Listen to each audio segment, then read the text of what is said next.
Hi! Hello! Welcome to our channel AAP schemes. ఈ వీడియోలో మనం తల్లికి వందనం పథకం అకౌంట్‌లోకి రూ. 15,000 ఎప్పుడు విడుదల చేస్తారు అనే దాని గురించి చర్చించినట్లయితే, తల్లికి వందనం ప్రకారం ఆంధ్రప్రదేశ్ ముఖ్యమంత్రి నారా చంద్రబాబు నాయుడు సంక్షేమ పథకాల అమలుకు మరింత స్పష్టతను ఇవ్వడం అయితే జరిగింది. ఈ పథకం కింద తల్లులకు ఒక్కొక్కరికి రూ.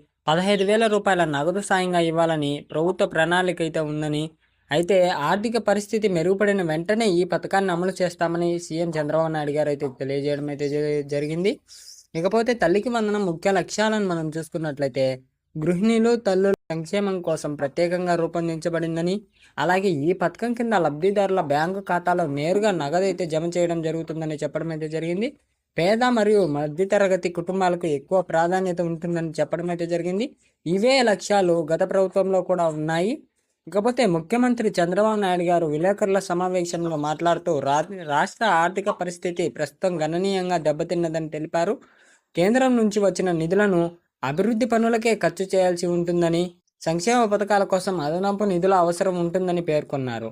తల్లికి వందనం, అన్నదాత సుఖీభవ వంటి పథకాల అతి త్వరలో అమలు చేయనున్నట్లు హామీ అయితే ఇచ్చారు. కేంద్రం నుంచి వచ్చిన నిధులను పథకాల కోసం సరైన ప్రణాళికతో వినియోగించనున్నట్లు తెలిపారు.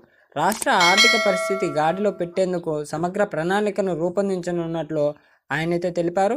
ఇకపోతే తల్లికి వందనం అమలు సమయంలో ముఖ్యమైన అంశాలను మనం చూసుకున్నట్లయితే, పేద మరియు అర్హత కలిగిన కుటుంబాలకు మాత్రమే ఈ పథకం వర్తిస్తుందని, బ్యాంకింగ్ వ్యవస్థ ద్వారా నేరుగా నగదు జమ చేయడం జరుగుతుందని, పథకం అమలులో పారదర్శకత ఉండేలా ప్రత్యేక కమిటీ నియమించబడుతుందని ఆయనైతే చెప్పడం అయితే జరిగింది. తల్లికి వందనం పథకం అమలు కోసం ప్రజల మద్దతు కోరుతూ సీఎం చంద్రబాబు నాయుడు ప్రతిజ్ఞ అయితే చేశారు. రాష్ట్ర ఆర్థిక పరిస్థితిని మెరుగుపరిచిన వెంటనే ఈ పథకాన్ని అమలు చేస్తామని ఆయనైతే ప్రకటించడం అయితే జరిగింది. మా వీడియో మీకు నచ్చినట్లయితే లైక్ చేయండి, షేర్ చేయండి, సబ్స్క్రైబ్ చేయండి. మీ ఫ్రెండ్స్ అండ్ ఫ్యామిలీ మెంబర్స్కి ఈ వీడియో షేర్ చేయండి. ఇంకొక ఇన్ఫర్మేటివ్ వీడియోతో మళ్ళీ కలుద్దాం. Thanks to all.